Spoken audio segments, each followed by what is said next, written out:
Hi, പുതിയൊരു വീഡിയോയിലേക്ക് ഈ വീഡിയോ ഹെയർസിനെ കുറിച്ചിട്ടാണ്. അപ്പോൾ റിവൈവൽ സൊസൈറ്റി പറഞ്ഞ സമയത്ത് ചില കാര്യങ്ങൾ വിട്ടുപോയിട്ടുണ്ട്. റിവൈവൽ സൊസൈറ്റി ബാരിക്ക ആൻഡ് ടീം ഒരു ആ, എന്താ പറയാ, ഒന്നിനും കൊള്ളാത്ത കുറച്ച് ആൾക്കാരുണ്ടാവുമല്ലോ, ഒരു കാര്യത്തിനും കൊള്ളാത്ത കുറച്ച് കാര്യക്കാർ കൂടി ഉണ്ടാക്കിയിരിക്കുന്ന ടീമാണ് ഈ റിവൈവൽ സൊസൈറ്റി എന്ന് പറയുന്നത്. അപ്പോൾ ആ ഒരു സൊസൈറ്റിക്ക് എതിരാണ് പിന്നിലൂടെയുള്ള നടപടികൾ എന്ന് പറയുന്ന ഗ്രൂപ്പിന്റെ അഡ്മിന്മാരൊക്കെ തന്നെ ഈ ഒരു സംഭവത്തിന് എതിരാണ് എന്നുള്ള സന്തോഷകരമായിട്ടുള്ള വാർത്തയാണ്. ഇതിനെക്കുറിച്ചുള്ള വീഡിയോകൾ നമ്മുടെ ഹർഭജൻ ഇന്നലെ എന്തോ ഇട്ടിട്ടുണ്ടായിരുന്നു, എനിക്ക് കാണാൻ സാധിച്ചില്ല. ഹർഭജന്റെ വീഡിയോകളൊക്കെ പടപടാന്ന് ഡിലീറ്റ് ആക്കി കളയാണ് പോലും ആ ഗ്രൂപ്പിൽ. പെട്ടപ്പെട്ടാന്ന് പറഞ്ഞ ഡിലീറ്റ് ആക്കാൻ. ഇവൻ്റെ വീഡിയോ ഒന്നും കാണണ്ട, ഇവൻ ഫിജീഷിൻ്റെ ആളാണ് എന്നാണ് പറയുന്നത്. ഇവൻ ഫിജീഷിൻ്റെ 4 കോടിയുടെ ഹൈറിച്ചിൽ നിന്ന് റിച്ചായ ആൾക്കാരെ പരിചയപ്പെടുത്തിയ ഹർഭജൻ ആ വീഡിയോ മുക്കിയെങ്കിലും ഹർഭജൻ ഇപ്പോഴും ഫിജീഷിൻ്റെ ആളായിരിക്കാം. അതുകൊണ്ടാണ് ഫിജീഷിനെയും ജിനിലിനെയും ഒന്നും ഇഷ്ടമല്ലാത്ത പിന്നിലൂടെയുള്ള നടപടികൾ എന്ന് പറയുന്ന ആ ഗ്രൂപ്പിന്റെ അഡ്മിന്മാർ ഇവന്റെ വീഡിയോകൾ തെരഞ്ഞു പിടിച്ച് ഡിലീറ്റ് ആക്കിക്കൊണ്ടിരിക്കും. എന്താണല്ലേ, ഇങ്ങനെ ഗതികെട്ട ഒരുത്തന്നെ ഉണ്ടാവുമോ? ഇവൻ ചിലപ്പോ ഇവന്റെ പരിപാടികളൊക്കെ ഇവനൊക്കെ ആര് വർക്ക് കൊടുക്കാനാണ്? ഇവനൊക്കെ എന്താണ് ചെയ്യേണ്ടത്? അപ്പോൾ അതിൽ 2 തരം ആൾക്കാരായി മാറിയിരിക്കുന്നു. പിന്നിലൂടെ നടപടികൾ എന്ന് പറയുന്ന 1024 പേർ റിവൈവൽ സൊസൈറ്റിയുമായി സഹകരിക്കുന്നില്ല എന്നുള്ള കാര്യമാണ് പറയുന്നത്. അപ്പോൾ ഈ റിവൈവൽ സൊസൈറ്റി ഹൈറിച്ചിനെ തിരിച്ചു കൊണ്ടുവരാൻ വേണ്ടിയിട്ട് പോയ ടീം ഇവിടെ എവിടെയോ പണങ്ങിപ്പോയിരിക്കുകയാണ്. അതുകൊണ്ട് തിരിച്ചു കൊണ്ടുവരാൻ വേണ്ടിയിട്ട് നമുക്കല്ല, ആരെങ്കിലും പണങ്ങിയിട്ട് എവിടെയെങ്കിലും പോയി കഴിഞ്ഞാൽ പോയി കൂട്ടാൻ വേണ്ടിയിട്ട്, അതാണ് റിവൈവൽ സൊസൈറ്റി. അപ്പോൾ പിന്നെ ഒരു കാര്യം പറയാനുള്ളത്, നമ്മുടെ ഇതൊരു ചെറിയൊരു ഡിലീറ്റിൻ്റെ പ്രശ്നമാണെങ്കിൽ നമ്മുടെ പാനൂരെ സഖാക്കളാണോ പാനൂരെ സംഘികളാണോ എന്ന് എനിക്കറിയില്ല. പാനൂരെ ആൾക്കാർ, പാനൂരെ നമ്മുടെ ഹൈറിച്ചിൻ്റെ ആൾക്കാർ തമ്മിൽ ഇന്ന് പൊരിഞ്ഞ അടിയാണ് ഉണ്ടായത് എന്നുള്ള വാർത്തകൾ വരുന്നുണ്ട്.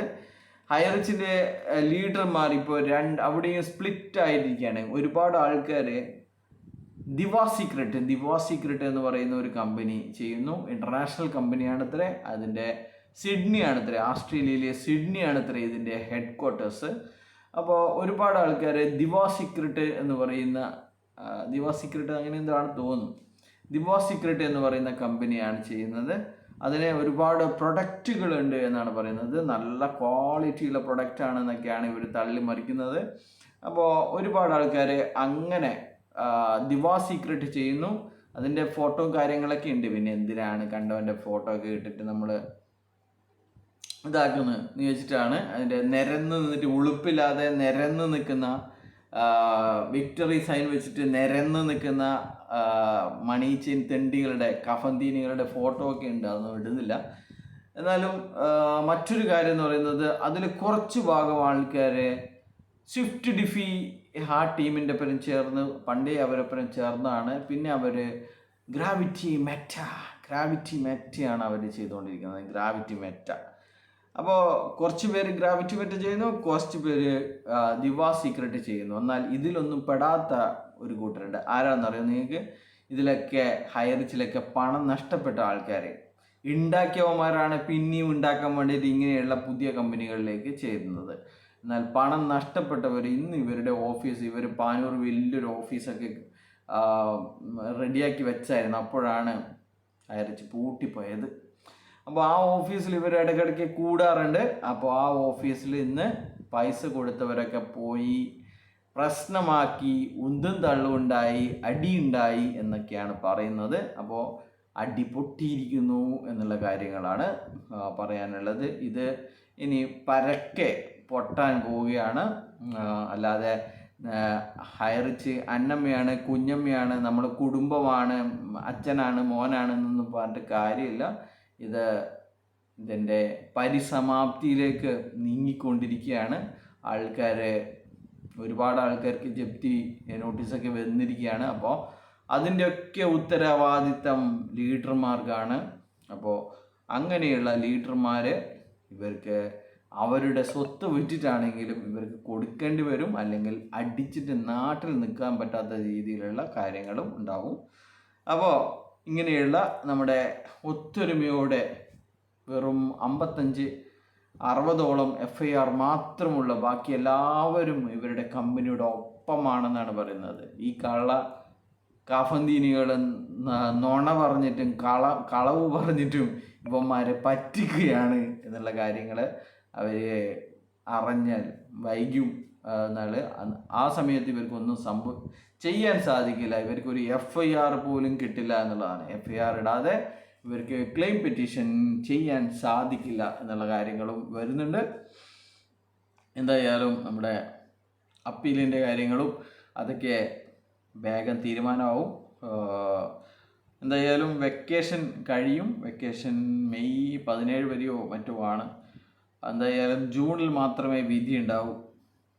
അത്ര വരെ ഇവർക്ക് അതും ഇതും പറഞ്ഞ് പിടിച്ചു നിൽക്കാൻ സാധിക്കും എന്നാണ് പറയുന്നത്. അപ്പോൾ അതിന് മുന്നേ തന്നെ അടിപൊട്ടും. അപ്പോൾ ഇങ്ങനെയൊക്കെയാണ് കാര്യങ്ങൾ.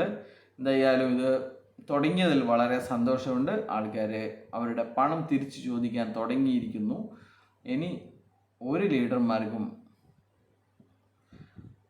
വെറുതെ അങ്ങനെ ആൾക്കാരെ പറ്റിക്കാൻ സാധിക്കില്ല. പൈസ കൊടുക്കേണ്ടി വരും എന്ന് തന്നെയാണ് പറയാനുള്ളത്.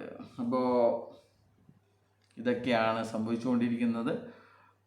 ആർക്കെങ്കിലും പരാതി ഉണ്ടെങ്കിൽ FIR രജിസ്റ്റർ ചെയ്യുക. വീണ്ടും പറയുന്നു, നിങ്ങൾക്ക് വേണമെങ്കിൽ മാത്രം FIR രജിസ്റ്റർ ചെയ്യുക. FIR രജിസ്റ്റർ ചെയ്യാത്തവർക്ക് 5 പൈസ കിട്ടാൻ സാധ്യതയില്ല. ബൈ.